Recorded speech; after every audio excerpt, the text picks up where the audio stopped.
नमस्कार, बहुत स्वागत है आपका स्पेशल रिपोर्ट में। मैं हूं आपके साथ श्रुति श्रीवास्तव। पाकिस्तान और चीन के लिए बहुत बुरी खबर है।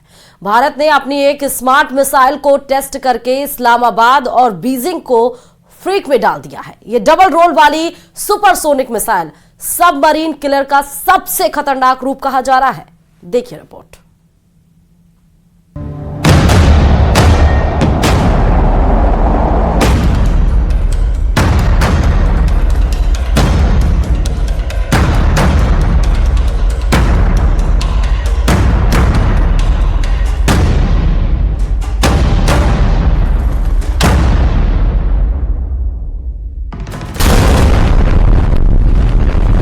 काउंटडाउन चला, फिर धुआं उठा और फिर गगनभेदी शोर,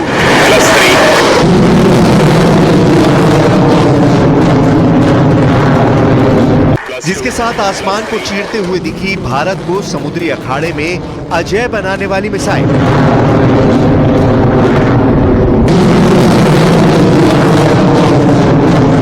जिसकी तेजी का, तेज हमले का, तबाही का अंदाजा भी दुश्मन नहीं लगा सकते।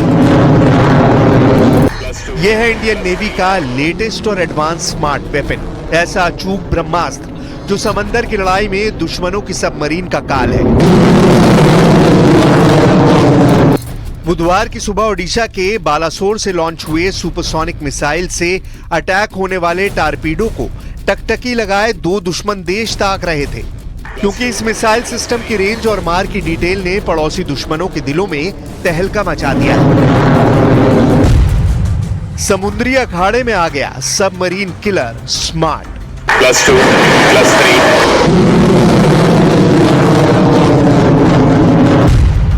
समंदर में धौंस जमाने से बाज आएगा ड्रैगन।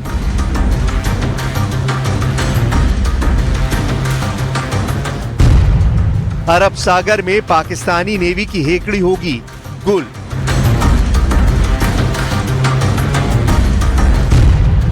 डबल फ्रंट पर धमाके को तैयार भारत का सुपरसोनिक हथियार +2 +3।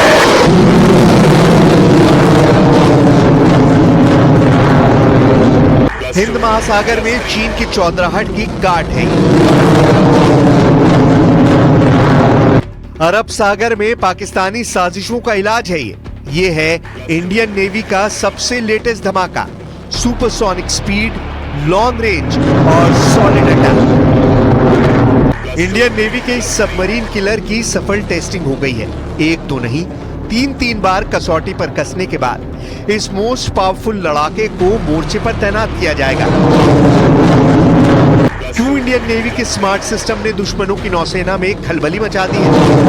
कैसे काम करता है स्मार्ट का पूरा सिस्टम? इसकी मार कैसी होती है? इसके वार का असर कैसा होता है? एक एक बात सिलसिलेवार ढंग से जानते हैं। भारत ने तीसरी बार supersonic missile assisted release of torpedo smart का सफल परीक्षण किया। यह एंटी सबमरीन मिसाइल सिस्टम है। स्मार्ट सिस्टम रक्षा अनुसंधान और विकास संगठन DRDO ने नौसेना के लिए ही तैयार किया है। स्मार्ट सिस्टम भारतीय नौसेना की ताकत बढ़ाने का काम करेगा और खतरों से बचाएगा। ये सिस्टम देश की पनडुब्बी विरोधी युद्ध क्षमताओं में बहुत बड़ी उपलब्धि माना जा रहा है। 1 now +1 +2 +3।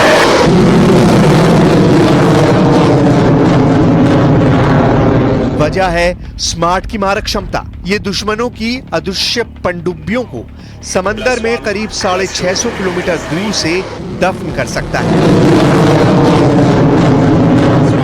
असल में स्मार्ट सिस्टम दो हथियारों का मेल है, जिसमें सुपरसोनिक मिसाइल और पनडुब्बी किलर टॉर्पीडो की जोड़ी है। मिसाइल से तूफानी रफ्तार और बारूदी टॉर्पीडो से तबाही लाने वाला प्रहार। स्मार्ट सिस्टम कैसे दुश्मनों का काम तमाम करता है, देखिए। समंदर में मौजूद दुश्मन की पनडुब्बी को स्मार्ट सिस्टम से लॉन्च हुई मिसाइल 650 किलोमीटर दूर टारगेट बना लेती है। अगर स्मार्ट को ग्राउंड मोबाइल लॉन्चर से दागा जाए तो ये कैसे काम करती है, ये एनिमेशन के जरिए आप देखिए। ठीक ऐसा ही अटैक स्मार्ट सिस्टम बैटलशिप से लॉन्च होकर भी करता है। पहले सुपरसोनिक मिसाइल दागी जाती है। मिसाइल GPS सिस्टम की मदद से दुश्मन की सबमरीन की निशानदेही करती है और उसके नजदीक गहरे समंदर में टॉर्पीडो पनडुब्बी को एक झटके में तहस नहस कर देती है। स्मार्ट एक तरह की एंटीशिप मिसाइल है जिसमें कम वजन का एक टॉर्पीडो लगा है। इस टॉर्पीडो का इस्तेमाल पेलोड की तरह होता है। इन दोनों की ताकत से ये एक एंटी सबमरीन मिसाइल बन जाती है। इससे मिसाइल को तो ताकत मिलती ही है, साथ ही टॉर्पीडो की मदद से इसमें पनडुब्बी को ध्वस्त करने की क्षमता आ जाती है। इंडियन नेवी के सबसे खास हथियार की खूबी ये है कि दुश्मन की सबमरीन को ये समंदर में 30 मीटर की गहराई में छिपे होने पर भी तबाह कर सकती है। स्मार्ट का पहला सफल परीक्षण 5 अक्टूबर 2020 को किया गया था। स्मार्ट का दूसरा सफल परीक्षण 30 दिसंबर 2021 को किया गया था। 1 मई 2024 को स्मार्ट का तीसरा सफल परीक्षण हुआ है। समुद्री अखाड़े में चीन की चुनौती को स्मार्ट की एंट्री ने बेमानी बना दिया है, क्योंकि इस एक हथियार से भारतीय नौसेना का दुनिया भर में मान बढ़ गया है। दुनिया में किसी नेवी के पास फिलहाल ऐसा अजेय लड़ाका नहीं है। स्मार्ट सिस्टम से इंडियन नेवी की पनडुब्बियां और बैटलशिप को ब्लू बैटल ग्राउंड में बूस्टर डोज मिला है, जिससे साफ है कि अब पाकिस्तान और चीन जैसे चालबाज दुश्मन समुद्र में कोई भी हिमाकत करने से बाज आएंगे।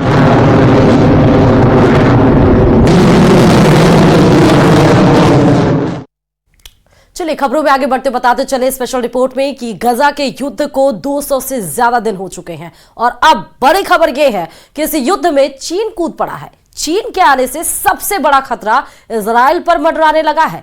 चीन ने फिलिस्तीनियों के 2 गुटों हमास और फतह का आपस में समझौता करा दिया है। इस बड़ी डील के बाद अब गजा से लेकर तेल अवीव तक इजराइल को डबल अटैक की वार्निंग मिली है। देखिए रिपोर्ट।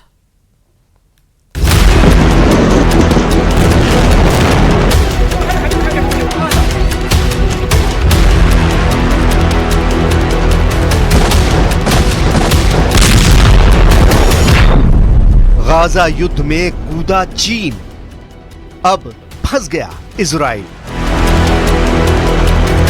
200 दिन की जंग के बाद इजराइल के लिए गाजा युद्ध एक बार फिर नासूर बनता जा रहा है। हालात ये हो गए हैं कि अभी तक गाजा पट्टी को पूरी तरह से कब्जे का प्लान पूरा भी नहीं हुआ है और इधर गाजा से सटे रफा में इजरायली सेना ने बहुत बड़ा ऑपरेशन शुरू कर दिया है। पिछले 15 दिनों के अंदर इजरायली सेना ने रफा में 2 जबरदस्त और बेहद खूनी हमले किए हैं, जिससे सबसे ज्यादा फिलिस्तीनी महिलाएं और बच्चे मारे गए हैं।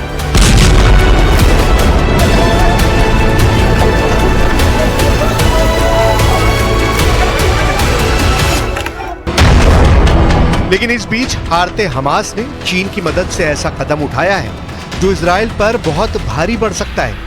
दावों के मुताबिक गाजा युद्ध में एक तरह से चीन कूद पड़ा है और चीन ने अब हमास के लड़ाकों और फिलिस्तीन में मौजूद फतह समर्थकों को एक साथ एकजुट कर रहा है ताकि गाजा युद्ध में हमास के लड़ाकों और फिलिस्तीनियों को बचाया जा सके। हम आपको बता दें कि इजराइल के 2 दुश्मनों की चीन ने दोस्ती करा दी है। हमास और फतह अब मिलकर इजराइल का मुकाबला करेंगे। हमास फतह एक साथ, रफा में डबल अटैक। 应中方邀请，巴勒斯坦民族解放运动和伊斯兰抵抗组织代表日前来京磋商，就推进巴内部和解、深入坦诚对话。 हम आपको बता दें कि फिलिस्तीन में 2 गुट हैं जो फिलिस्तीनियों के हक के लिए जंग कर रहे हैं। ये हैं फिलिस्तीनी समूह फतह और हमास। फिलिस्तीनी समूह फतह और हमास लगभग 2 दशक से एक दूसरे के कट्टर दुश्मन रहे हैं, लेकिन अब चीन ने इजराइल के खिलाफ फिलिस्तीनी समूह फतह और हमास को एक साथ ला दिया है। दोनों को इजराइल के खिलाफ एकजुट कर दिया है।